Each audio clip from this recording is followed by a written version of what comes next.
brought the Ashanti Regional Minister, Honorable Simon Osei-Mensah, to provide updates on what is happening in Ashanti region, especially in the area of roads, education, and also health.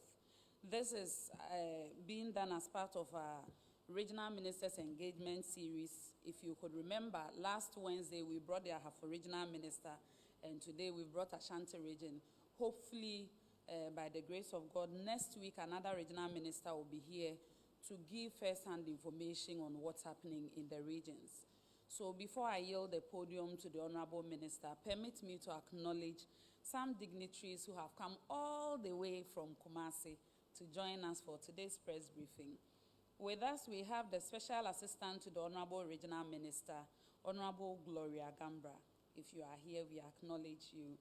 We also have the Regional Economic Planning Officer, Mrs. Beatrice Osei-Asari, with us this morning. We have with us the GES Regional Director, Madam Mary Owusu-Afriye. We also have the Regional Health Director, Dr. Emmanuel Tinkran, with us. Doc, we acknowledge you if you are here. We have the representative of the Highways Authority, Mr. Samuel Osei-Asamoah, with us this morning. Also with us is the Urban Roads Regional Director, Engineer Francis Gambra. If you are here, we acknowledge you.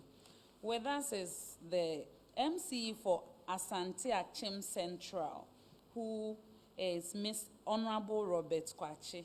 Honorable, if you are here, we acknowledge you. With us also is the MC for Asante Achim South, and also the Dean for MMDCs in Ashanti region, and my brother, Mr. Alexander Frimpong. Honorable Alexander Frimpong. We have with us the Feeder Roads Regional Director, Mr. Justice Cranting. If you are here, we acknowledge you. With us also is the Mayor of Kumasi. You know him already, Honorable Samuel Pine. We acknowledge you, Honorable. We also have the Regional Coordinating Director, Mrs. Emilia A. Botre. If you are here, we acknowledge you, Chief. And as I mentioned earlier, the Regional Minister responsible for Ashanti region, Honorable Simon Osei-Mensah. So, ladies and gentlemen, I will now yield the podium to the Honorable Minister to take us through his substantive presentation, after which we will come to you for your questions. Thank you.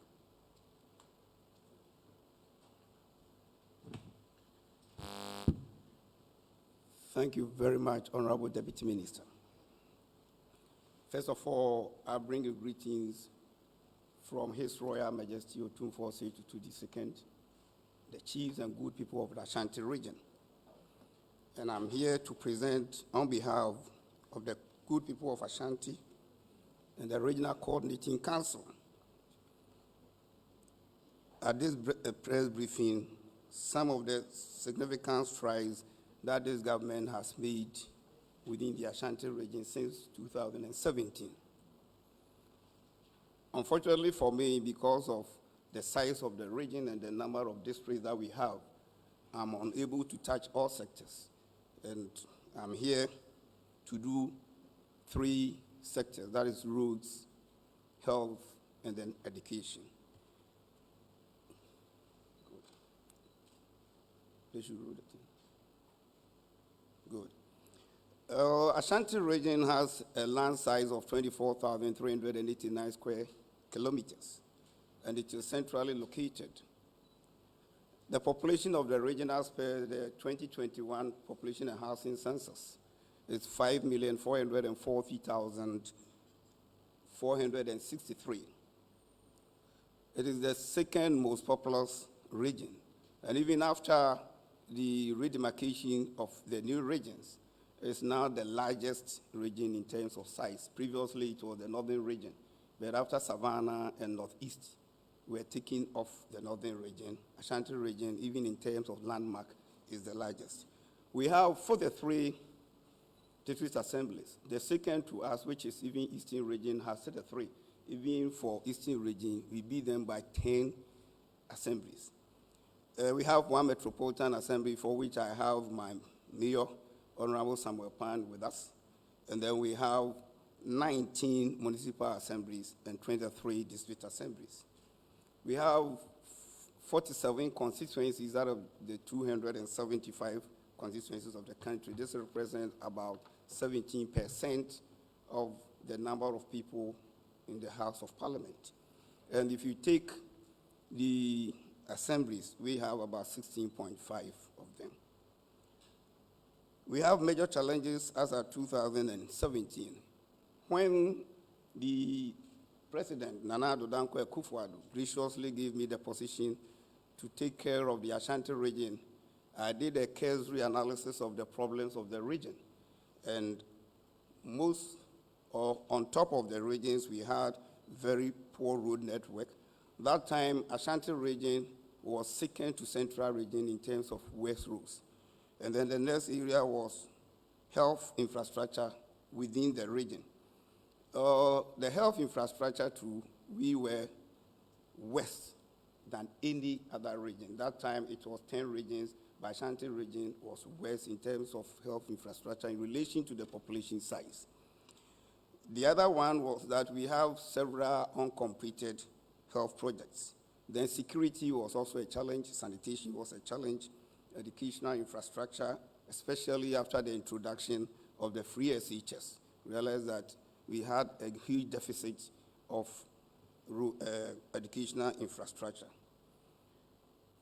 A cursory analysis of the challenges revealed that the topmost were in the areas of road, health, education, security, and sanitation.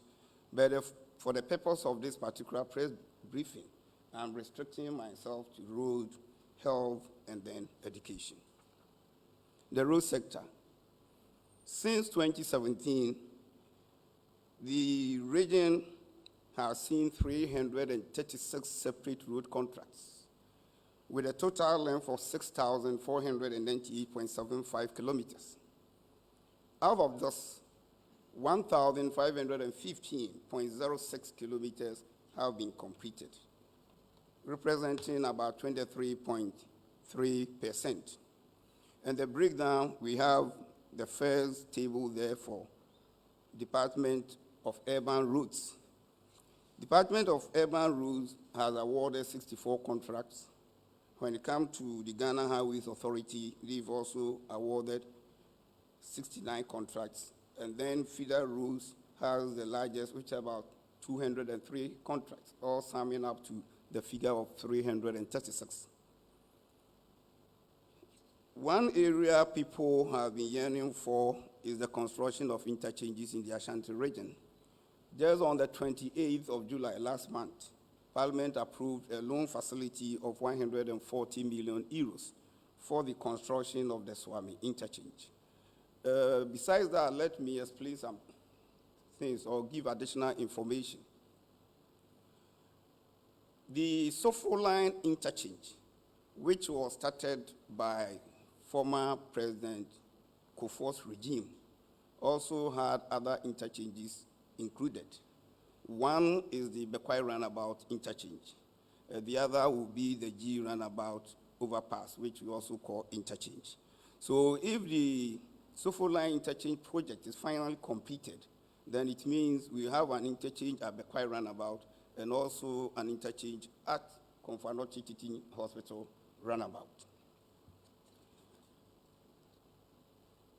I think he will show you some of the routes. We have so many. If you are talking about 1,515 kilometers, we cannot show everything. So we show you a few of them. But when I took over the affairs of Ashanti region, I sat down with the captains of the road sector in the region, and we strategized. The first thing we decided to do was to fix broken bridges. The roads were not very bad, but because some bridges, major bridges, had collapsed, the diversions were too long, so we decided that let's fix first the bridges for which the cost is quite low, and then make those roads motorable. So if you go to Airport Junction, there's a hotel we call Samad Hotel. There was a major bridge there, we fixed that one. We have Kodaso, we have Akrim going to Bokrum area. There was another bridge there on the Odium Junction through Angomasu to Domiabra. We fixed two there. If you go to, there's a lady who had a restaurant, that area, her name is Popra, around Cordaso. She also, her area, we fixed another bridge. We fixed several bridges to make sure that those roads became motorable. Then the next step was also to look at the main road leading to Kumasi. That's the major trunk road to Kumasi. That's the Accra-Kumasi road. And the major challenge on that road, or the major challenges on the road were two. One, we had some runabouts, which were very uncomfortable, which were very uncomfortable for motorists, especially that created trucks. So we needed to redesign the 4 runabouts. The one at Jusso, the other at Ujum Junction, one at Bodi Junction, and the other at Tech Police Station. After the redesigning of these runabouts, what we witnessed is that from that time, it has minimized the accident we used to have and the heavy traffic we used to have on that road. Again, between Tech Junction and Anraga Junction, the place was highly deteriorated, and we needed to fix that side. And then we had to look at the inner ring road, so we tackled between Anraga Junction and Airport Runabout, then between the Airport Runabout, and then Swahili Runabout, just to minimize the traffic within these areas. Having done that, then we needed to look at all the other major entry points to Kumasi. So we first had a look at the Lake Road. So we awarded between Coca-Cola area, that's around Brewery area, to Dompasi Junction, to Chico, a Chinese company. That particular project had 6 components. The first component is the road itself that we needed to dualize. The second component is a bridge over River Susan. The third component, those who know Kumasi very well, when you get to Kumasi South Hospital, we normally call it Atunsu Agogo Hospital, there was a lorry terminal there, and always there was heavy traffic. So we needed to relocate the terminal at Dompasi Junction. So that is the other component of the road.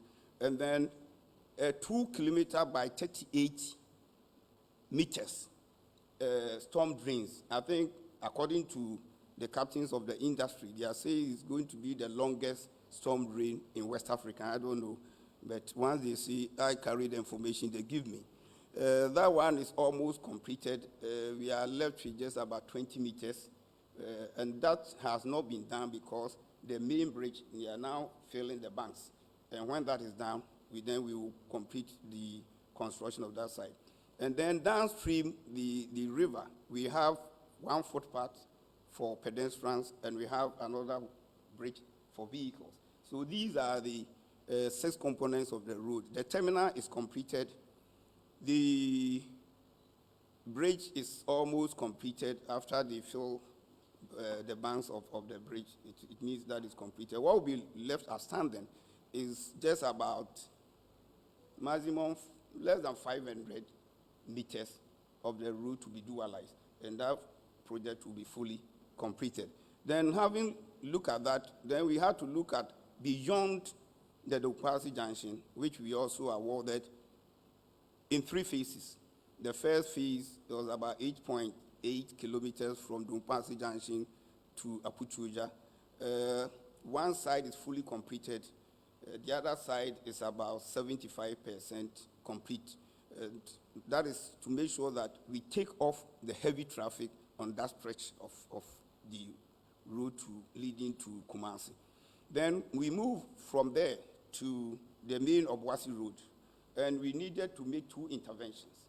We realized from Kokobin to Anyuan Kwanta, there's always heavy traffic. But from Anyuan Kwanta to Obuasi was so bad that a distance one could take just about 30 minutes to cover. It was taking people about 2 hours.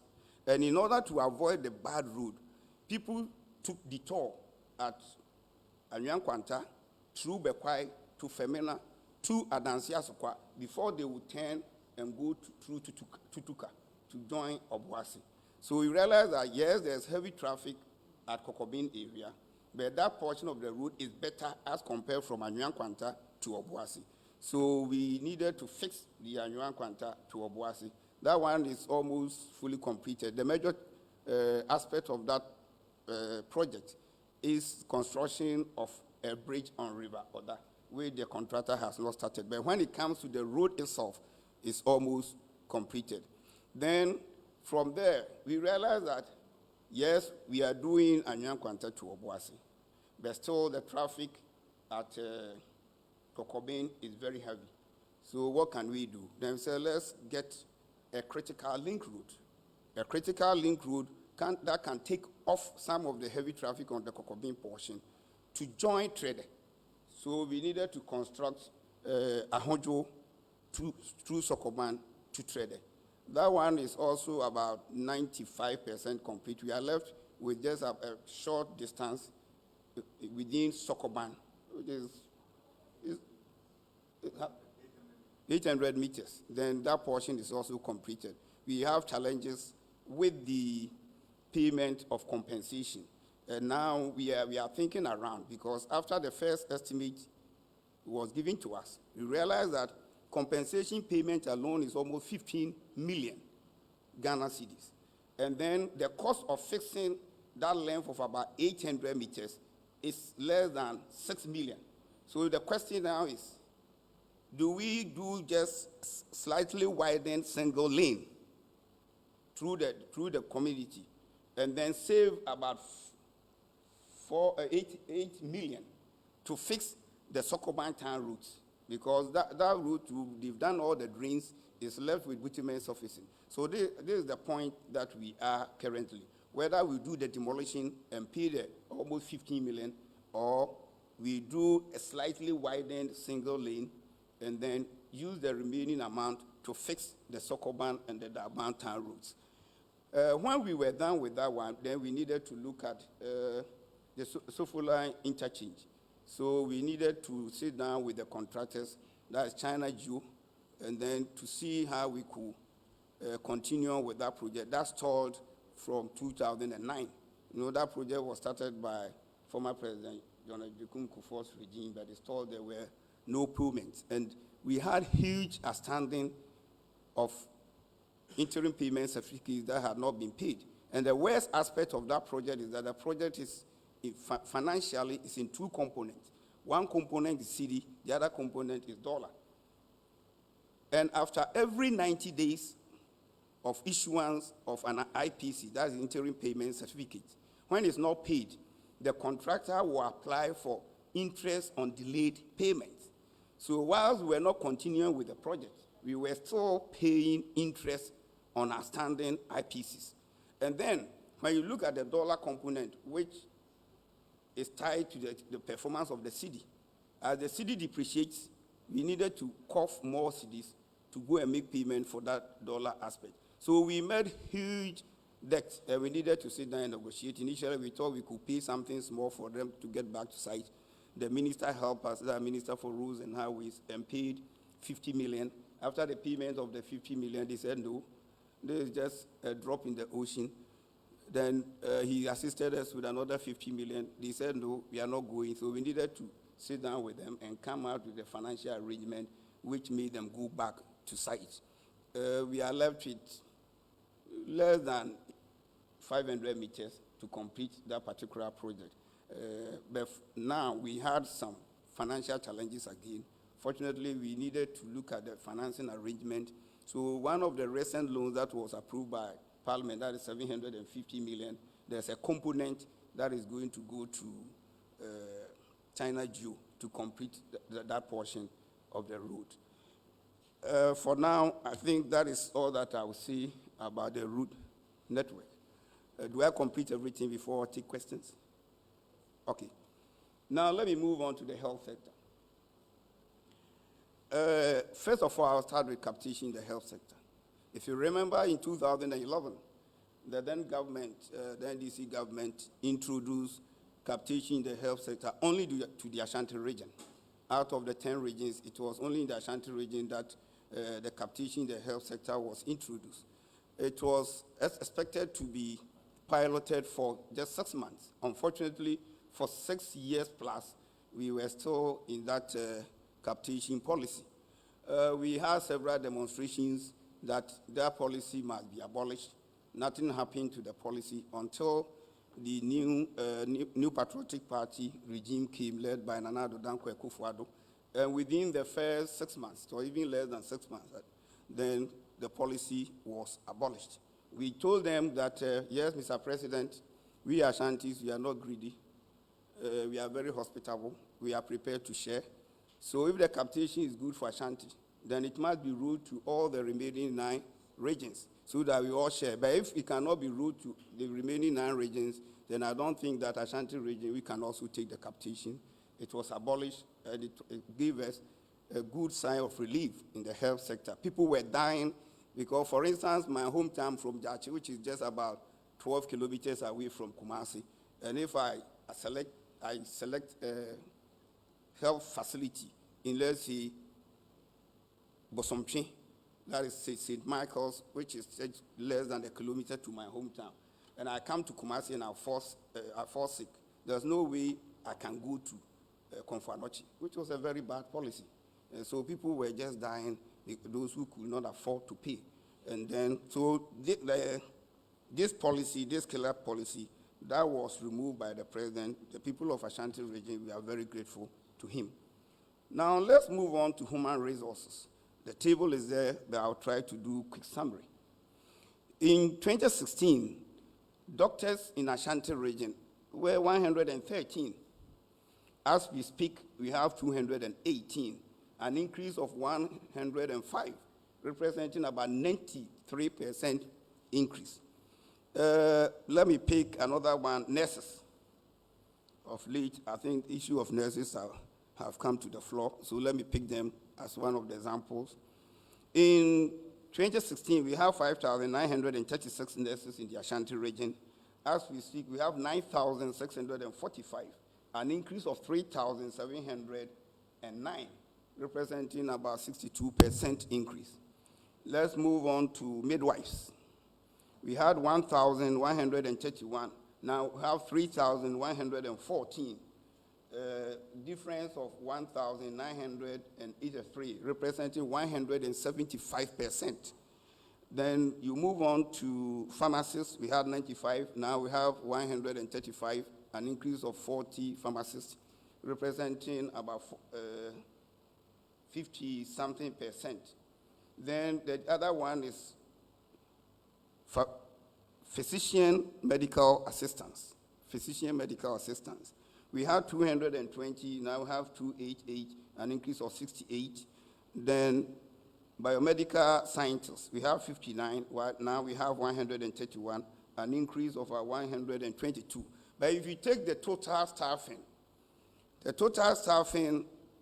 as at 2016 was 10,331. Now we have 16,845, an increase of 6,614, which is very significant, about 65% increase. When we come to the indicators, you realize that when we were the worst region in terms of health facilities, now the situation has significantly changed. And most of the indicators that we had fallen short of the target, now most of them we are within comfort levels within the target. And I'll give you first one, doctor to population ratio. 2016, it was 1:13,798. That meant that at that time, one doctor was to see 13,798 patients. As we speak, we've come down to 1:5,529, but the target is 1:7,500. So if you look at this, it means we are comfortably within the target, far below the 7,500 that we are supposed to achieve. Let's move on to the next one, nurse to population ratio. It was 1:945. As we speak, it's 1:387. The target is 1:450. We are comfortably also within this target level. So there's significant improvement in the health sector now, since 2017. You move on to midwife to women in fertility age, population ratio. In 2016, it was 1:1,151. As we speak, it's 1:267, which means that we are far, far below the target of 1:700. That is, the ideal situation is 1:700, but now we are far below 1:267. Within all the areas, there's significant improvement. Now we have health infrastructure. I think this has been on the airways for a long time, since 2017, that some health facilities that were ongoing have been abandoned. And the reality is what we are going to see now. First, ongoing infrastructure as at January 2017. There was one facility at Fomena, which dates back from the late Kutu Champon regime. And regimes have come, regimes have gone. It has not been completed. But I can assure you that latest by the end of September, I know if everything works well, the president might be in Ashanti region for his tour, maybe in October, and it will be one of the projects that will be commissioned in the Ashanti region. So now it's 99%. There are only few things left about the landscaping, and after that, this project will be completed. People were talking so much about it, but there was challenge in the financial arrangement. The same thing applies to Kumawu. It's a similar financial arrangement for the Kumawu District Hospital. But now that the government has resolved, everything is moving on smoothly. So the Fomena Hospital, which has been on the drawing board for over 40 years or so, will be commissioned this year, God willing. Then Bekwai. This also started during Kutu Champon's regime. And there have been so many talk about this hospital. Various governments have come and gone. Some did something on them, others abandoned them completely. But I'm glad to tell you that in November 2020, the president commissioned that hospital, and that hospital is functional. Then you come to Tepa Hospital. That was another issue. Even when the president commissioned the hospital, people started saying that, yes, they commissioned the hospital is not completed. You know, sometimes when you occupy certain positions, gradually you begin to learn so many things.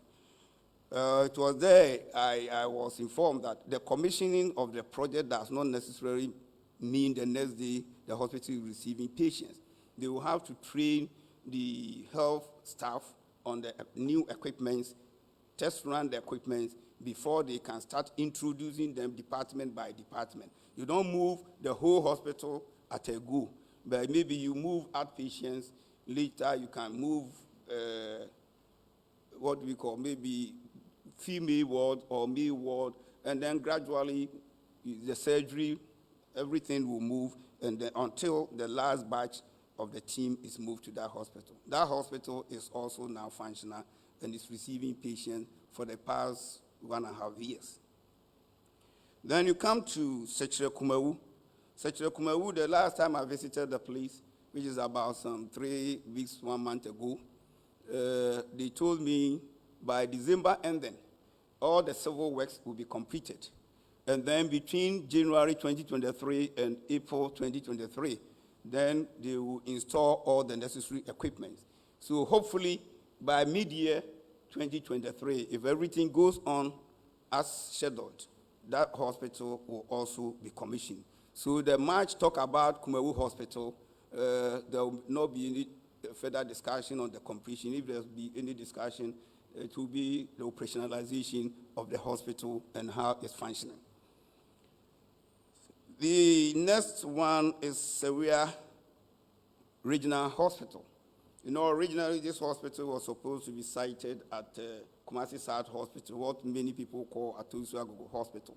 Currently, that is expected to be the regional hospital of Ashanti, but it hasn't got facilities that qualify it even to be a district hospital. I'm telling you, there are many hospitals in this country we call district hospital that don't qualify to be called district hospital, because you don't just call a hospital district hospital. Fortunately, the regional director of health services is here. If the need arises, maybe you come and explain what makes a particular hospital a district hospital or a regional hospital. It's just like putting up a building and you say you are using it as a hotel. You cannot just jump and say this is 3-star, this is 4-star, this is 5-star. You have what and what should go into that hotel facility before it can be qualified as a 5-star, 4-star, or 3-star hotel. And I'm telling you, if you do cursory analysis of most of the hospitals in this country, which we call district hospitals, municipal hospitals, regional hospitals, they don't qualify because we don't have most of the things that will make them district or regional hospitals. So the Sewia Hospital, which is 250 beds, is about 98% complete. When you go there now, all the equipment have been fixed. The internal roofs have been done. They are left with small things about landscaping and tidying up some few knots. Me, when even they told me it's 98%, I was doubting because I think it's a hospital in itself now. This one too, the only challenge, which is not directly related to that project, is the power. The transformer there is not enough to support the equipment in the hospital. So now they've requested for a substation, ECG substation. We did a similar thing when we get to Afari. Afari too, when they tested the equipment, they realized that the transformer was not strong enough to support the equipment. So they requested for ECG substation, which we've constructed a very nice ECG substation for them. And that is a similar thing we are going to do for Sewia, so that we don't have frequent breakdown of the new equipment that have been installed. But this one too, I'm sure, God willing, by the year end, we should be able to commission it. Ashanti Central is completed, is awaiting commissioning. What has delayed us a bit is that the access road, we need to Butcherman's office. And we are sure that by the end of September, we should have the Butcherman's office done. And if the president should visit the region during his tour in October, this particular project will also be will be commissioned. So you see the pictures there. The Bakwai Municipal Hospital is there. The Hafuano Municipal Hospital is there. You can see the Ashanti Central. You can see the Afari Hospital, which is a military hospital. The Afari Hospital is a 500-bed capacity hospital. And that one is also about 97%. Now, maternity and children's health facility. An AIDS media person or journalist, Seth Kwame Boateng, if you all remember, did a documentary at Konfanochi Teaching Hospital, where we have newborn babies, about 6 of them in a single unit, 5 in a single unit, which was risky for the children because they could be infected by diseases if one or two of them had any disease, which is infectious. On hearing this, the First Lady, Her Excellency Rebecca Akufo-Addo, came to the aid of the people of Ashanti region, specifically Konfanochi Teaching Hospital, and put up the edifice that we are seeing. That she constructed a new maternity, mother-baby unit, and pediatric intensive care unit. In all, it has about 59 beds. That is the mother-baby unit, 30. The maternity unit, initially it started with 20, but later they realized they could expand the number of beds by 5. So that came to about 25 beds. And then the ICU, that is the pediatric intensive care unit, also has 4. So in all, it's a 59-bed capacity hospital. And state-of-the-art, if you enter, you have state-of-the-art equipment in that hospital. On behalf of the people of Ashanti region and the chiefs, I'm very grateful to the First Lady, Her Excellency Rebecca Akufo-Addo, for this gesture. And I'm also grateful to the AIDS journalist, Seth Kwame Boateng, for also doing that documentary. Maybe if he had not done that documentary, nobody would have seen that cancer that was going on at Konfanochi Teaching Hospital. So you can see the next one is the maternity and children's block at Konfuanoti Teaching Hospital. You may recall that about 2-3 years ago, the president and Otumfo went to cut the sword for the construction or reconstruction of the old maternity and children's block. But there was a need to do integrity test of the building. And after the completion of the integrity test, it failed that if you should complete that building as it was or try to do reinforcement, there was the danger that after installation of equipment which are very heavy, that building could collapse. So the whole old building, we started during Kutu Echampo's time. I don't know, I'm sure he was very much interested in health facilities. We had to bring the whole structure down and construct a new hospital. So the whole floor for the main building is completed, that the civil works is completed. Alongside, it's not coming out clearly. They've now started the outpatient structure. If you go into the building now, they are laying the cables for the gases, the wires for ECG and all those things. They are now doing those internal ones. So that is the structure you see there. That is over a 503 capacity building. Then let me come to infectious diseases and containment centers projects. You know, the COVID pandemic exposed this country in terms of the adequacy of health facilities within the country. We had to rent several places, hotels, some private facilities, to keep those who were infected with COVID and had to be treated inward or in the centers. Now, on realizing this, we see that we didn't have any good infectious disease center.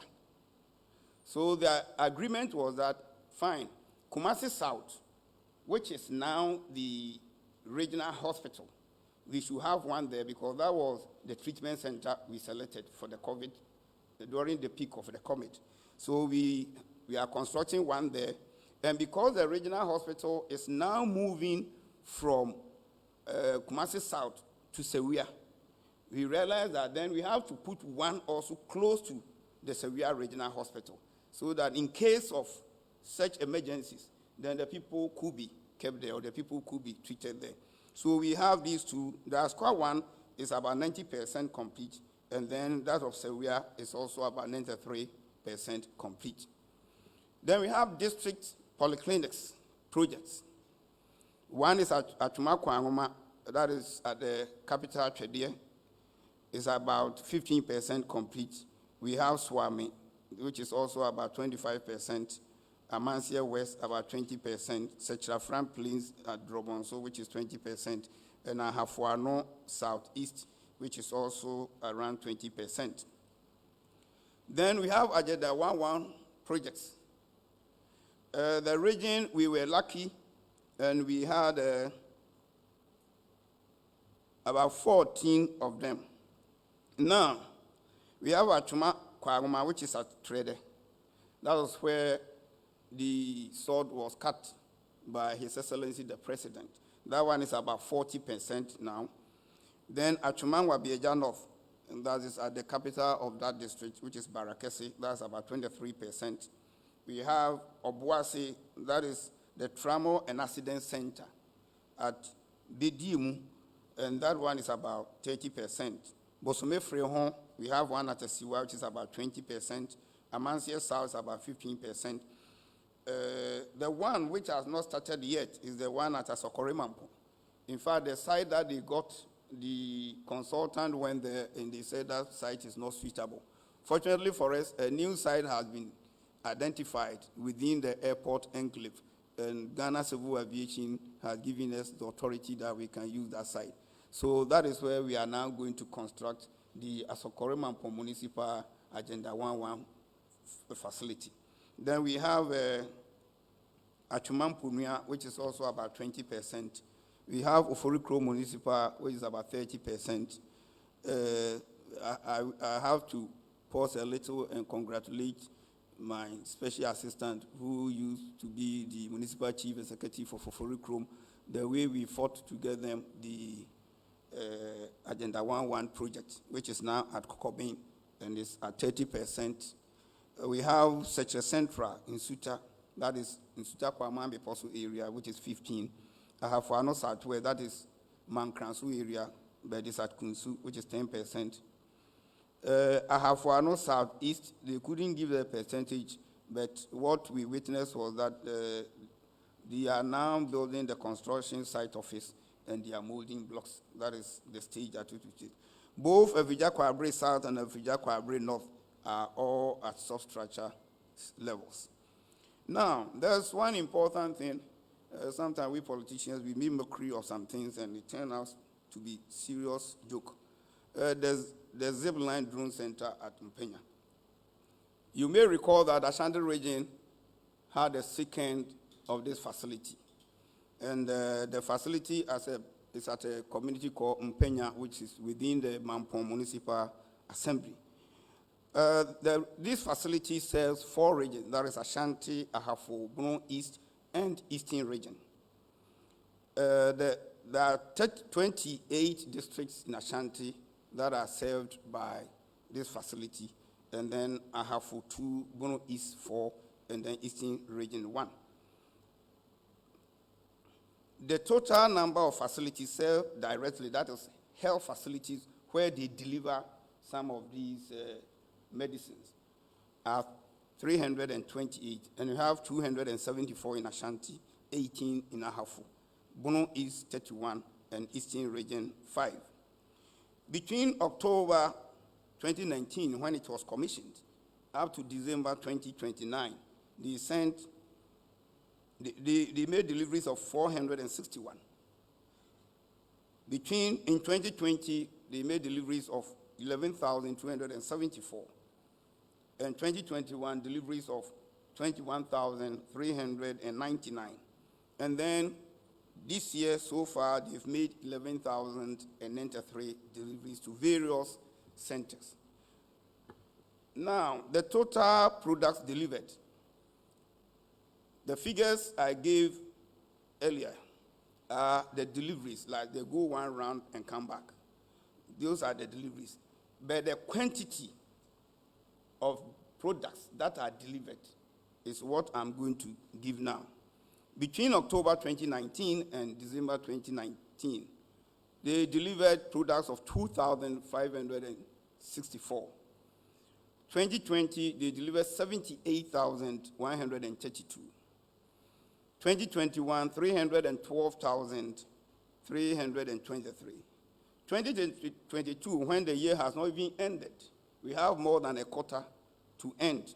They delivered 329,133. And the picture there is the drone center at Mpenya. The next picture you see is a drone ready to set out and go and make delivery. Now, I move on to the National Ambulance Service. We are grateful to the President for supplying every district, every constituency, with an ambulance. Fortunately for us, Ashanti region, we have 47 constituencies, so each constituency had an ambulance, making 47. And because there's an airport there, one is also stationed at the airport in situations of an emergency. And then we have another one stationed at Konfanochi, which is the teaching hospital within the region. And it's not serving only Ashanti region, it's serving almost the whole Middle Belt. So we have another ambulance there. So we had 49 ambulances in the region. Now we also have paramedic and emergency care training school at Nkinkansu. That is where they train those people who are under the National Ambulance Service. So you can see the picture there. That is the paramedic and emergency care training school at Nkinkansu. Now we move on to COVID-19. I'll not bore you too much, but the figures are there. You can see for yourself. Fortunately, I won't say fortunately or unfortunately, we have the active cases we have now is 94, and none of them is under intensive care. We realize that cases at treatment centers, 0, those severe 0, moderate 0, mild 0, critical 0. So more or less, they have the virus, but maybe if you meet them, there's no sign to show that even they are sick. So that is the positive aspect we have. Then we have the target population, which is about 3.5 million. And those fully vaccinated, we have 1,220,936. Then those who have received at least a single dose, 1,924,861. And then those who's received is 4,119,386. Those who's used, we have, expired. You know, some people are not going for the vaccination. I don't know. Now they think the pandemic is no more there, but it's still there. So I'm urging all those within Ashanti region, not only Ashanti region, the whole country. Those who have not gone for the vaccination, it's better they go for the vaccination. At least when you are attacked by the virus, it will not be devastating as if not taking the dose. So they should go and take the dose.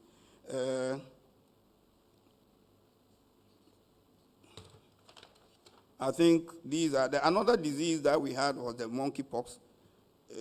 16 cases were identified in the region. Fortunately, when they tested, only one person confirmed positive, and that person has almost even recovered. There was an influenza in schools, which also became another topic in the media. Total of 87 cases reported among 1,162 students. Some 20 of them tested positive, but there's no mortality recorded. Nobody died of it. And all the cases that were identified, everybody has recovered. And it's a positive news for all of us. I'm grateful to the workers of the Ghana Health Services. Again, the government supplied pickups to all the districts or assemblies in the region, except such a central that did not receive theirs. We will trace and find out why they did not receive. But the remaining 42, they all had their pickups. So that is the total that was supplied to them. Now I'll move on to education. Number of schools and enrollment, that is 2021-2022. At KG, the number of schools, 2,439. And enrollment for 2021-2022 is 197,667. Then primary, number of schools, 2,516. And enrollment, 540,033. GHS, number of schools, 2,061. And enrollment, 279,968. Senior high schools, we have 140 senior high schools in the region, and the total enrollment is 298,651. That's enrollment for 2021-2022 academic year.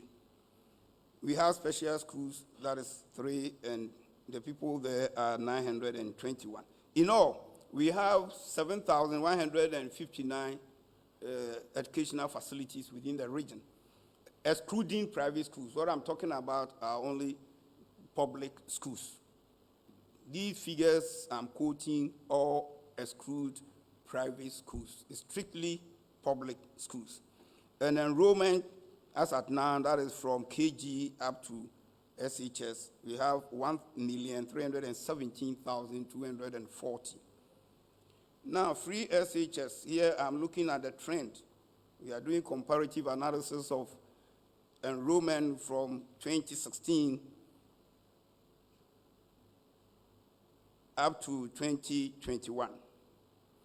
The total enrollment in 2016, both girls and boys, was 67,120.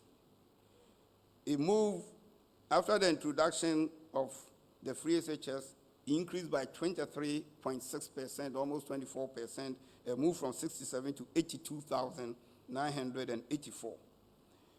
Then 2018, 2019, there was a significant jump. That was the second year, so people had now come to understand the free SHS policy and had realized that it was a reality.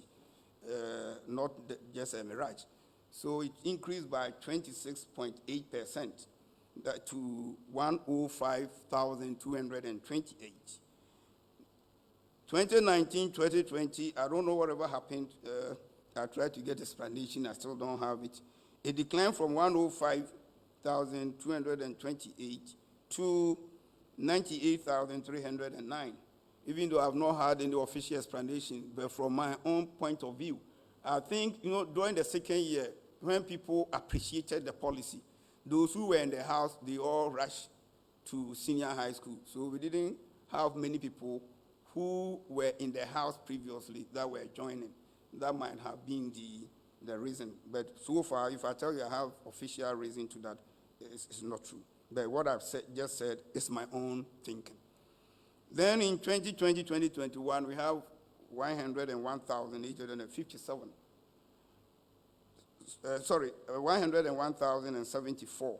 And 2021, 2022, we had 109,857. You can see the significant jump from 67,000 to 109,000 plus. That is over about 64% increase. So it means that Ashanti region, looking at the numbers, 140 schools, which means that we are one of the major beneficiaries of the president's free SHS policy. And I'm always glad that he introduced this policy. Somebody like me who suffered before entering secondary school then. I passed common trans from Form 1 to Form 4 because my father was diseased. I couldn't get anybody to take me to secondary school. Even the school I passed, I couldn't go. My late uncle borrowed 40 cedis before I could attend Dachi Primary School because I'm from Dachi and the school is in my hometown. Borrowed 40 cedis before I could enter senior high school. So when I hear people joking about this, I want to weep. They don't know. They've never been affected by such a situation. If they had, they would be talking positive about the free SHS. Now, because people have been complaining about the food stuff, I won't say that the schools are getting all that they have, but at least some releases have been made, and I'll concentrate only on July and then August. Buffer stock releases, and that is on 21st July. They received maize, 1,689 bags, flour, 1,544 bags, sugar, 788 bags, sardine, 1,164 boxes, mackerel, they say 3,234 boxes, palm oil, that is 482 gallons. Is it gallons? Gallons. And then we have vegetable oil, 1,615. That particular supply, there was no margarine. On 15th August, we had 1,700 bags of maize, 1,550 bags of flour, 800 of sugar, 1,200 sardine, 3,300 mackerel, palm oil 500, and then margarine 1,000. So it means that I agree that there are some difficulties and nobody will dispute that. But in the midst of all these challenges, in the midst of all these economic difficulties, still some releases are being made. Then projects awarded between 2017 and 2022. That is the basic and SHS. KG 134, primary 266, GHS 242, and SHS 328, making a total of 970 projects. Those that have been completed, we have 41 for KG, 89 for primary, 73 for GHS, 124 for SHS. And thus, we are saying all types of projects. Some could be kitchen for KGs, some could be dormitories for SHS, some be 6-unit classroom block for a primary school, or 12-unit classroom block for a primary school, dining hall for SHS, assembly hall for SHS. So all types, that is, we've not segregated or not giving the breakdown of the composition, but we are talking about all projects. So 327 have been completed, and then those ongoing, we have 393. Those that are stalled, we have 250. 50 that are stored. We now move on to STEM and TVET, or TVET and STEM. We have 3 main STEM projects. I'm even told there's a 4th one which I've not captured, which is at Jachi, still in the Bosomchin district. The Creative Arts School in Kodaso, that's going to be the first of its kind in this country. The first time we are going to have a creative art senior high school in the country, and that is being constructed at Kodaso. I think they will show you the picture, the aerial view of the project. Then we have Bosomchin Girls, which is also a STEM school. That one, even, it made its first admission last academic year. So we have students in that school. And then we have J.A. Kufuor Senior High Technical School that also has advanced. The project is about 75% complete. Some of the facilities are complete, but others are different levels of completion. But in all, it's over 75% complete.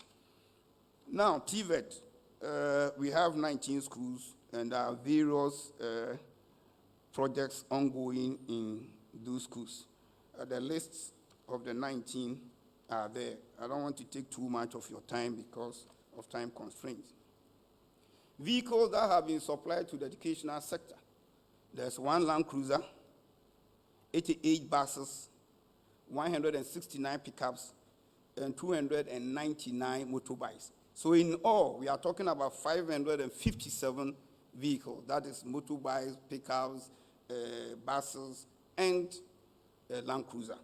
These are some of the things we supplied to the educational sector to make them mobile, so that those who are supposed also to go around and check the activities or the performance of the teachers in various schools, they could use motorbikes, especially in areas very difficult, that are very difficult. The difficult terrain, they can use the motorbikes and others. And they can use the pickups for most of the official duties at the office and whatever they have to do it, and sometimes also go on monitoring and supervision. Apart from this, there are some legacy projects. We have the airport expansion project. They projected to complete by the end of this month, but my last visit, I doubt they can do it. Maybe we'll look at somewhere in October.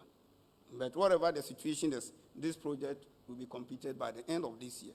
And we start receiving international flights. That is where we will talk about Kumasi International Airport, not airport by nomenclature, just changing a signboard and putting international airport there as an airport. This is rare airport that will receive international flights and that will meet international standards. The mayor is here. It's in his jurisdiction, but there's a caveat. There's another municipal chief executive. Municipal chief executive of Asokore Mampong, Honorable Kwesi Mumuni can come. He also claims that it's for him. So he calls his municipality airport municipality. Then mayor will also say that then go and change Kumasi International Airport to Asokore Mampong International Airport. So this argument, I want to take myself out of it. So then we have, this is the first time I've seen this in this country. And many people are not aware of it. We have accommodation for the judiciary. We have 4-bedroom flats for appeals court judges in Kumasi. It just shares boundary with the Regional Coordinating Council, where my office is. And this is the stage that the project has reached. The contractor has been very fast. It's just about 1 year or 1 year, 3 months. And he's ahead of the projected time of completion. You have the 20 plus outer house maybe for support staff or something. And then they have some auxiliary facilities, tennis court, swimming pools, mess or office for a place where they can relax. Yes. All of them are included in this particular project. Besides this one, which is for the appeal court judges, which are 20 different separate blocks accommodation. We have other 12 flats there are 2 blocks of flats. Each of them has 6 for lower level staff of judiciary. That is, the picture is not here. So this is also a landmark or a legacy project that this government can leave for the people of the Ashanti region. What you are seeing is, the next one is Kejetia Central Market Phase 2 project. If we can do any proper decongestion in Kumasi, it's this project that is going to solve it. I've said it time again, I'll say it even during my last vetting. Several questions were fired at me on this. I say most of the problems we witness, the congestion we are seeing in Central Business District area in Kumasi, is the result of the construction of first phase of that project. You see, when you are doing project, you have to analyze what we want to achieve at the end of the project. Kejetia, anybody who have lived in Kumasi before, Kejetia was a lorry terminal to support Central Market. So if you want to change the functionality of that particular facility, then there should be an alternative facility to take that function. This one did not do that. If you go into the records before the commencement of the project in 2015, over 1,000 vehicles, commercial vehicles, were parking at Kejetia Terminal. The new project made provision of this one is not about, only 108 maximum parking lots. You throw more than 900 vehicles outside there, where do they go to park? Without providing an alternative lorry terminal, whether temporary or permanent. That is why we see what we are seeing. So if you go to Kumasi now, any runabout have been turned into a lorry terminal. When I came in 2017, I started driving them away.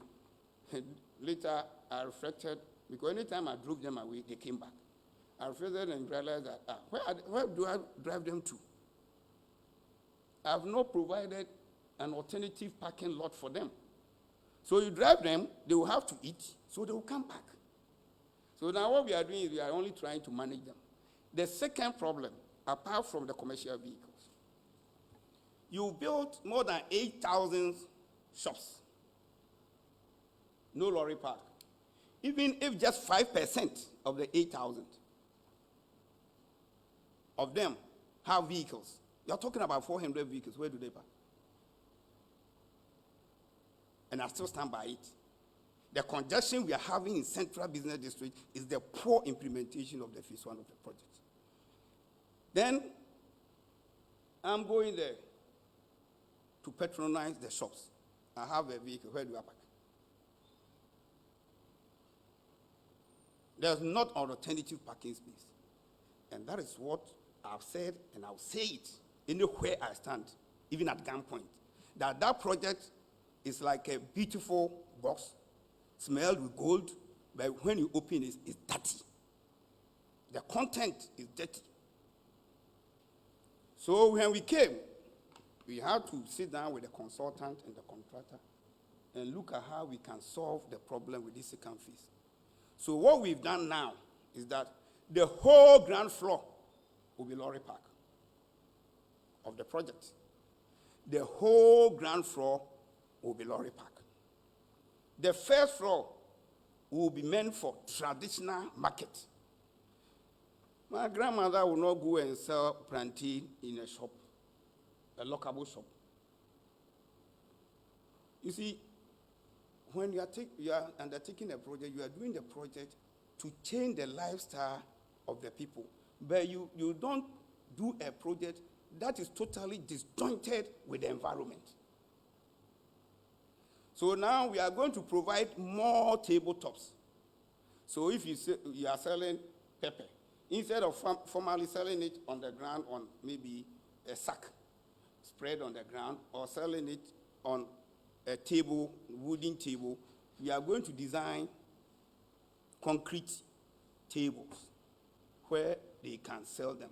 And even where necessary, you ask those who sell something like fish, meat, other things that attract flies. to have a sieve on top so that if somebody is coming to buy, you open, you serve the person, then you close to avoid having flies scattered all over the food and we go back and eat. So this one, we are making sure is going to solve some of the problem. Again, I will commend the mayor. When he took over, we've advised all the MMDCs that between February and March ending, all the major drains must be desilted. We need to desilt all the major drains before the onset of the rain. He did it this year. You do hear any flooding around the central business area. But if you are not done, there will have been a repeat of what happened last year. So this new one, we are doing a bigger drain around the whole market as a collector drain. I don't know whether that's how you call it. Collector drain, yes. That will collect all the rain runoffs and then take it straight into the May Susan drain so that we will avoid flooding. So this is a project that is dear to my heart. If you are not able to complete this project, you can shout at the mayor 1 million times. You can shout at the regional minister several times to be difficult. Take a small company, I won't say a small company, a private company, like VIP. They know where their parking space at Central Market, Asafo Market area is very small. And because of that, they have a holding bay around a place called Abinchi. So always they have maximum 2 vehicles parking. The one that is loading and the one that has come to offload. Maximum 2. So when they try this one in phase 1 of the KJTR Central Market project, there should have been a holding bay. Because every station is taking, they have 54 stations, each is taking maximum of 2 vehicles. The one that is loading and the one that has come to offload. But because there was no holding bay, they have to park anywhere. VIP did it. So you will never find congestion around the VIP loading station at Asafo Market. So you come offload, you drive to the holding bay. When it's your time, they give you a call, you come and load. And that is what should have been done. But Penifosi, that's why we will do it under phase 2 and solve the problem and make sure that the congestion at the central business district area, if not removed entirely, because it's not easy to solve every problem 100%, it will be minimized to the barest minimum for people to have the freedom and comfort to move around central business district area of Kumasi. The other one is Akumadan Greenhouse. It's a delight to watch. They produce vegetables. They have their hostel there, and they do their training. There's a school attached, and they do this in-house greenhouse production. They produce tomatoes, pepper, beans, etc. And that is one of the legacy projects that this government has given to Ashanti region. To end it all, I'll say, as much as I admit that the government has not been able to bridge the gap between the regional expectation of infrastructure development and actual delivery, I'm of the strongest conviction that the MPP government has not performed badly in terms of provision of development facilities in the Ashanti region. Even taking these 3 sectors alone as an example, you realize that the government has not done badly at all. But for the global economic crisis, which has had a devastating economic effect on the country, most of these projects will have been completed. Thus, bridging significantly the gap between actual and expected levels of development. At this point, I wish to express the appreciation of the government to the chiefs and people of Ashanti region for the patience they've demonstrated so far. We also thank the Ministry of Information for offering us such an important platform. But I have one request to make. Subsequently, such press briefing must be done at the regional capitals of the various regions so that our media people can also participate. Additionally, I take the opportunity to express our profound appreciation to His Excellency, the President of the Republic of Ghana, Nana Addo Dankwa Akufo-Addo, and the entire government machinery for the effort to improve the development of the Ashanti region. I'm optimistic that with God on our side, the economy of our dear country shall bounce back stronger. In that light, we shall see light. Ashanti will see light. Thank you, and may the Almighty God bless us all. Thanks.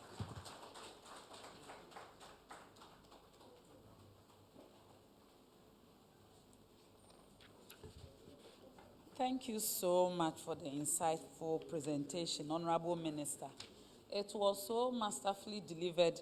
I was like, should we even take questions? But because it's a press briefing, it has to be done.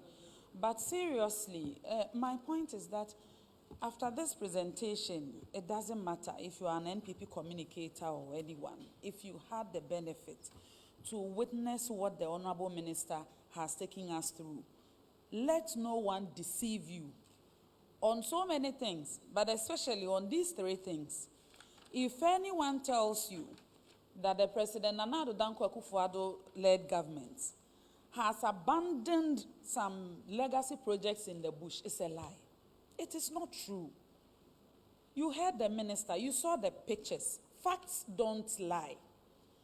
If they talk about Seria Hospital, Afari Military Hospital, the Aerojet projects, you've seen the projects. These are hard facts. Let no one deceive you. On another issue, people talk about roads and say they haven't seen any roads. I don't think the record, which shows that over 6,498 kilometers of roads, which have been started in Ashanti region, out of which 1,515 kilometers are completed. It's a reflection that we've not done any road in Ashanti region. If anybody challenges you on that fact, you can go out there and let them know that the Honorable Minister said they should drive to Domkwase Junction. They should go to the Anita Hotel, Jabin Road. They should go to the Tanoso Ebuakwa Road. They should go to the Anyankwanta Obuasi Road, Bantama and Bushen Road, Ahunjo Sokobin to Trede Road, South Suntreso to Patase, Asuyebua Road, Squadasu Roads, among so many others that the Honorable Minister was able to show here. So please, let no one deceive you that government is not committed to road infrastructure in any part of the country and not Ashanti region. Please, these are the facts that the minister has put before us. Also, there are so many people spreading misinformation that the Agenda 111 hospital projects will never start. They are nowhere to be found. At least, from what I heard the minister say and what I was able to put together quickly, not even all he mentioned, but the few that caught my attention is the fact that if you go to Ashanti region today and you want to see Agenda 111 hospital projects, go to Trede, go to Barekese, go to Edubia, go to Nyinahin, go to Kokobeng, Nsuta, Kunsu, Adujama. You will see that they have started these projects on the ground. Nti so obi ka kire say projects no ebi aka nwuram atonsuom mepamocho enye nokre. And a minister and so the afa ni nyina mo. So on this note, we will take just one set of questions because the presentation was quite comprehensive, and I think the Honorable Minister has covered almost everything, but for the purposes of clarification, if you have any question, kindly show by hand. They will bring the microphone to you. David will bring the microphone to you. You mention your name and media house, and proceed to ask your question. Right. Thank you very much. My name is Obed. I report for GH1 TV.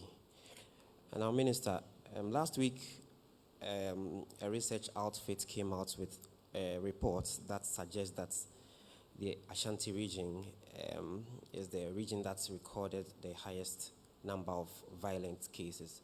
I don't know if you've cited a report. Violence? Yes. Okay. Yes. I don't know if you've cited a report. What is your reaction on it, especially on the backdrop of the KNUST saga between the two wars? Thank you very much. Okay, thank you for the question. My question segues into what he said. So the Ashanti region in recent years has... Your name and media house for the benefit. Yes, my name is Salom, and I work with the Finder newspaper. So over the last few years, the Ashanti region has developed a reputation for having the worst numbers when it comes to negative news. For example, murders in Ghana, Ashanti region leads. Teenage pregnancies in Ghana, Ashanti region leads. Number of persons living with HIV in Ghana, Ashanti region leads. Accident numbers, Ashanti region leads. So, and like he said, just last week, another research came out which says that Ashanti region leads in the number of recorded violent incidents. And some of these I have worked on personally. These stories I have worked on personally. So, are you aware of this negativity and general crime tendency which the Ashanti region is noted for, and what are you going to do about it? Thank you for the question, please. I think I saw one hand up. Okay. My name is Charles. I work with City FM, City TV. Honorable, the President recently, or even before now, mentioned that he was prepared to put his presidency on the line to fight in Galamsey. In the Ashanti region, there are reports that Galamsey has returned and it's destroying the water bodies in the region. Recently, Odike was on radio and he was criticizing chiefs for not helping in fighting the menace. What are you doing as chairman of RECSEG to fix the situation in your region? And also, I want to ask you a question about what happened with Chairman Sabonsu in his constituency. He's an experienced politician. I want to find out if he feels that, if he's not worried, that one day the people of Ashanti region, who seem to be very calm and collected, if they did this to a stalwart like Chairman Sabonsu, one day he will find a mob in his office like the one that happened in Sri Lanka. That's a personal question that I want to ask him. Okay, so we'll take the last two, and then that will be it. Yes, good morning, Honorable Minister. My name is Nana Poku from Daily Searchlight. I saw a video going around, and some group of people in Ashanti region saying that the region has been abandoned, and that when the elections comes 2024, they are not going to vote for the party, I mean the MPP. And Odike is also on record to have said that, yes, the Ashanti region has been abandoned by the current government. So when you hear these things, what is your take on it? Is it true that Ashanti region has been abandoned? But listen to the record. I don't know whether that is a political gimmick or it's a truism. Thank you. So we take the last question from the back.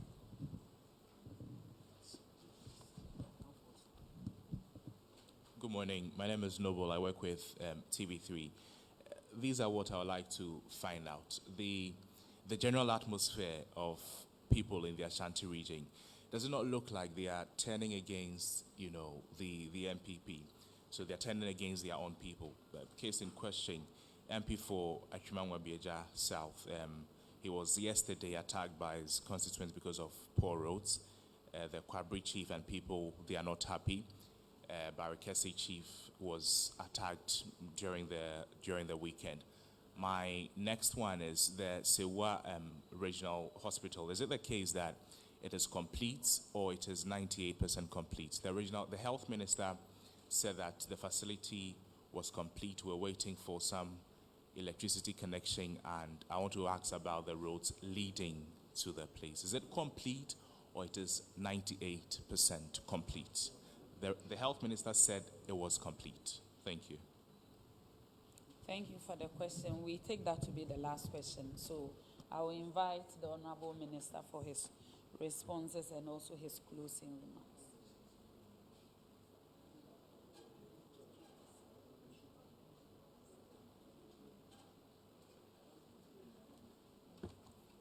Thank you very much, all those who posed the questions. One, Obed from ZGH1.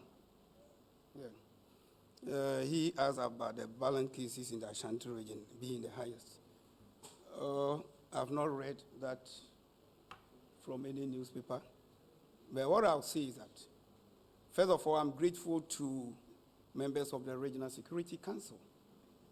All the major security challenges that we inherited and those that have come our way, we've been able to solve all of them. And I'll go through some few. If you take Ashanti Achimagogo, cattle herdsmen minutes have been there for decades. And even the late former President Jerry John Rawlings established Operation Calm Life in 1992 in this country to curb that menace. When I took over in 2017, I went to Agogo, which is the capital of Ashanti North, and had a meeting with the chiefs and the people in the church and told them that we would nip that menace in the bud. Now, everybody can attest to the fact that that menace has brought down to the barest minimum. And you hardly hear, since 2018, we started in 2017, but from 2018, you hardly hear maybe the cattle herdsmen have killed somebody, they've raped. It has stopped, ceased. And now, because of the good work we've done, we have Ashanti Agogo Plantain Festival. Those days when the menace was at its peak, they were buying plantain and other foodstuffs from Konongo or Ejuso and Jaso. He solved that problem. 2, in 2012, there was a Supreme Court ruling that per the laws, the legal status that was available, the capital of Akumadan district should not be at Fuansi, but should be at Chedie.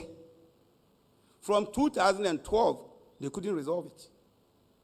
We came in 2017. We were able to honor the ruling of the Supreme Court because we are law-abiding and move the capital from Fuansi to Chedie. There was a protracted dispute almost every year since 2012 at Tehran between Ashanti youth and Muslim youth. And it's just a road that separates them. A road separates them. Every year there were crashes and people were dying. We solved that. For some time now, nobody have heard of those things. Have you been hearing of highway robberies of Legion Ashanti region? So security has improved significantly. Look, when we came, there were several kidnappings. And I'll give you the 2 topmost, which was going to bring the reputation of this country down internationally. The first one was a kidnapping of an Indian. Because we rescued him and we didn't bring it out, people did not know. If I tell you the rescues that we're making, even just last week, we made a rescue. Just last week. And you remember the Canadians? We rescued.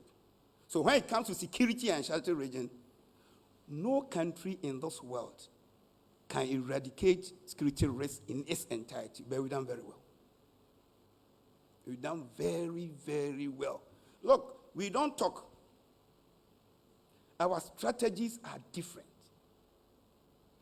We have people, they go and do soup, intelligent-led soups. They will come and parade them, knives, single barrels, double barrels. If you are lucky, then you have one sophisticated, maybe pump action or AK-47 to the full glare of the people. My strategy is not that.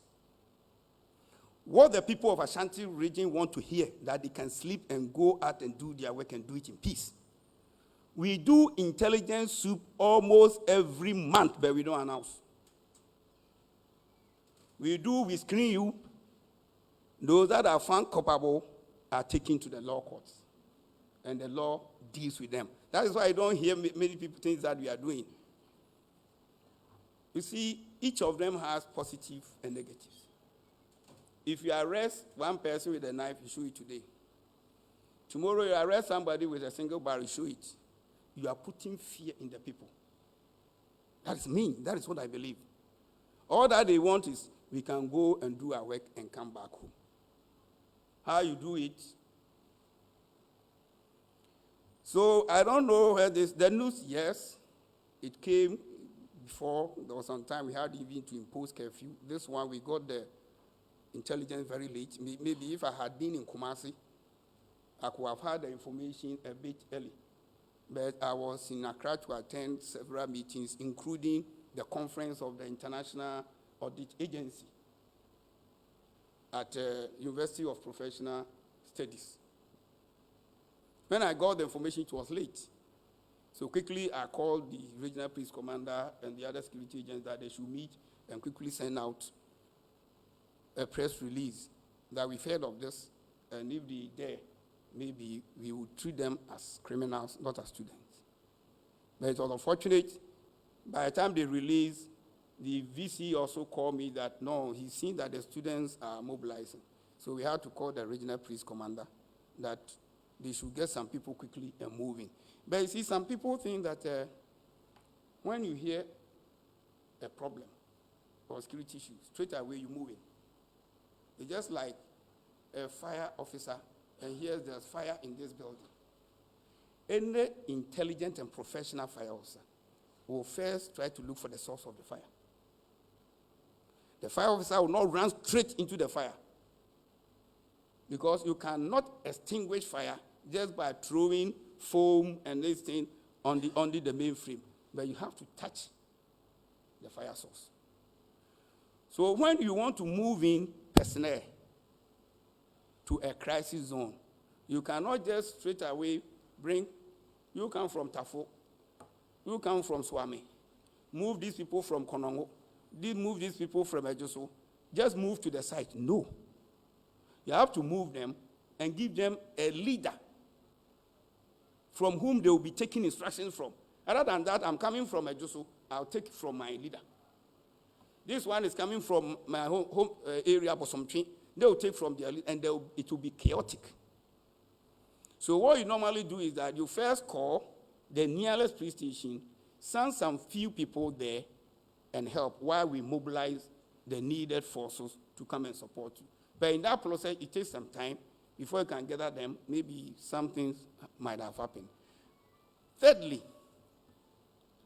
you cannot just, because you are regional minister and the law, Act 1030 of 2020 gives you the position as the chairman of the Regional Security Council, you just get up and move security personnel to a university campus. No. They have their internal security. So you have to discuss with the VC and the management there before you enter. You can only do that maybe in situations like terrorist situation. That one you can move in fine, because terrorism, you can't go and discuss with somebody. They might even leak the information.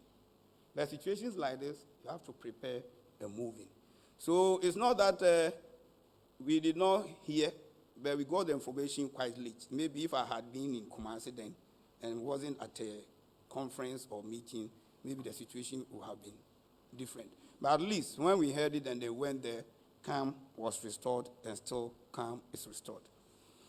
Salom also spoke about teenage pregnancy. I don't know, but once the regional director of Ghana Health Services here, I won't pretend I'm a professional. I'm not. I know nothing about health. So he is here to give you details about what you are saying.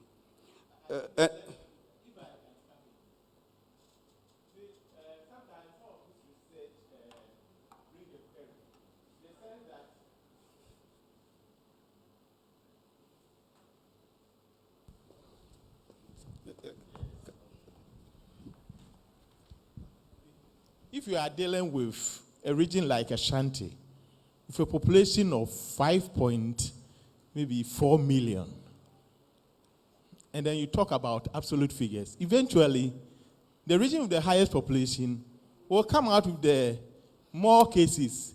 So if you talk about teenage pregnancy, and then you talk about numbers, Ashanti region will always be the first. You talk about HIV. So most of the research is based on absolute figures. And you can't compare maybe Ashanti with 43 districts to maybe a half with 43 or 6 districts. And that is the reason why most of the time, most of these issues, the violence and all those things that we are talking about, is either Ashanti or in Greater Accra. And it's so simple.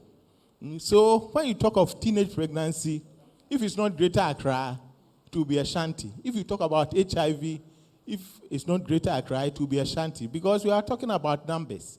And we have the numbers. So that is a very simple reason. And all the violence and other things that we are talking about